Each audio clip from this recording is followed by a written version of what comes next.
Have you ever wondered what games you should keep or you should lose? Find out here at Purge Reviews. Jumanji The Next Level is just a game that we bought on a lark. We saw it at Target. We were like, hey, it's got Jumanji. We just watched the movie. It was a marriage made in heaven. Didn't expect much, didn't get much. So it is interesting that it does bring the IP to life as you spin the board, you're switching bodies, which is what happened in the movie. And each person can have different powers or abilities, and that's going to be shown. So if you say, hey, person A is overpowered, you're probably going to be that person at some point in the game, right? So that's going to happen. And some are just better than others, and that's the way it is. The game itself is kind of weird how, for most of it, you're trying to fight those animals, and it really doesn't matter. It just seems like everybody's always involved in every fight for the most part. And it's pretty easy. You're going to pick whoever's in last place, unless it's Dad, then you would not pick Dad, right? That's kind of how that goes. So it's a fine game, mass market, production is cheap, but if you like the movie and your kids want to play the movie, this is the closest you're going to get to playing the next level. So for us, it'll be a keeper, but I'm going to keep it more as a kid's game, something for us to play occasionally. Here's the new Jumanji The Next Level. This is off the new Jumanji series, the sequel. You know, The Rock and all the people coming back for the game. This is the Falcon Joel battle game. So nice cover with the main characters from the show. You're going to get a rule book, which we'll take a look at in a few minutes. And this is going to be your main board. And I kind of had to put this together. You can see here these flaps. They lay flat down on the table. And you have this thing in the center. Here are the four main characters. And you're going to have the things. And this thing spins, FYI. So we'll get into how this works. But this is actually, you know, it's mass market, but it actually is a fairly nice little board with Lazy Susan on it. You're going to get a number of cards that will have these black and white pictures of animals and rhinoceros and a pirate. They're goofy. Yeah, not the best artwork in the world. You're going to get some dice that you're going to have in here. These will have numbers on them. These giant numbers instead of pips. They work pretty good. They feel plasticky to me. These little tokens that you get are super cheap and thin. Some of the worst components I've ever seen in a game before. They're just super paper thin. And then you're going to have little things like this that will be out there. Nice little cardboard things. And these doohickeys that you have here. That's all the components. You have plenty of cards in here. Even though the artwork isn't fantastic, there are a lot of cards that you have. So the components are iffy. It's mass market. Yeah, you know, it is what it is. Not the best, not the worst. So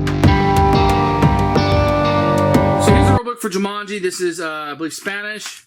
And this is the English version that you're going to have. Your contents with no pictures. Object tells you what you need to do and how to set up. It has some pictures here, and this is full color, I guess.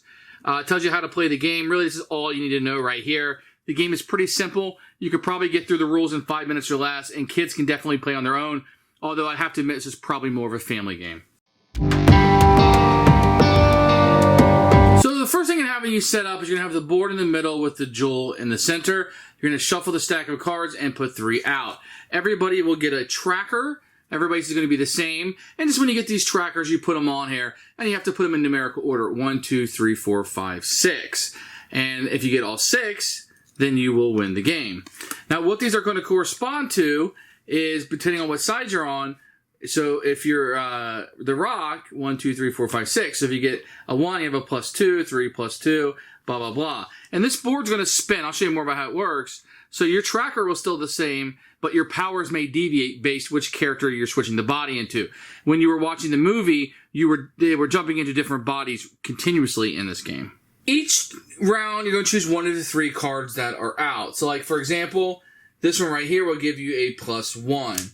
This one right here will give you an extra life. It can be held and used when you need it. And they were kind of represented by these balloons, if you will. You have enemies that you can fight. I'll come back to this. And then you have other things like you have a big jewel, gives you an extra die. You have quicksand, you can lose a turn. There's a marauder in here, you can steal a token from another player. And a lot of these are just going to be animals that you're going to be fighting as the game goes on. So this is pretty easy. Right here, I'll tell you how many people. So you're going to roll 4 dice. Everybody will roll in this, and the combined rolls have to be over 25 or over. So everybody would kind of roll this. So you would have 8 plus 5 is 13, 14, 15. Plus, if I had a tracker, let's say I had, 1, 2, and 3 covered up, and I was this lady, I would have a +3 that would be added to my score. So 8, 13, 14, 15, 16, 17, 18, which still comes short of the 25. But keep in mind, we'll be using the +2s and stuff from the other characters also. Some characters have rerolls also. If you beat the monster, everybody will get a token, or everybody that was involved in the fight will get a token. If you roll less, then the leader, whoever set aside and drew that card, will lose a life. And your lives are put right here. And like most video games, if you lose 3 lives, you have lost the game. Anytime you lose a life, the board will shift, and you will become a different character with potentially different powers. The first person to get 6 tokens on their tracker is your winner. Who should play this game? This is going to be simply children's fare. So if you have a kid and they like Jumanji The Next Level, the new movie, this will be who it's for. Anybody else is probably not going to like this game. But with that said, it is a simple little dice rolling game. You're going after these animals. People will like that. The moving board about how you change who you are, it can change your abilities. That's really cool. And I think that really works for kids who don't have these asymmetric powers, especially asymmetric powers that are constantly changing. You don't see that a whole lot. So that's very unique, and I think that could be very interesting to some gamers, especially younger gamers who have not come across this yet.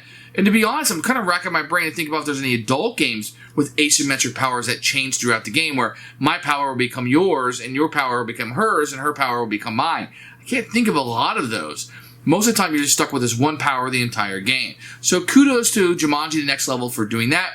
For us, it'll be a keeper, but this will be more of a children's game that we'll be playing.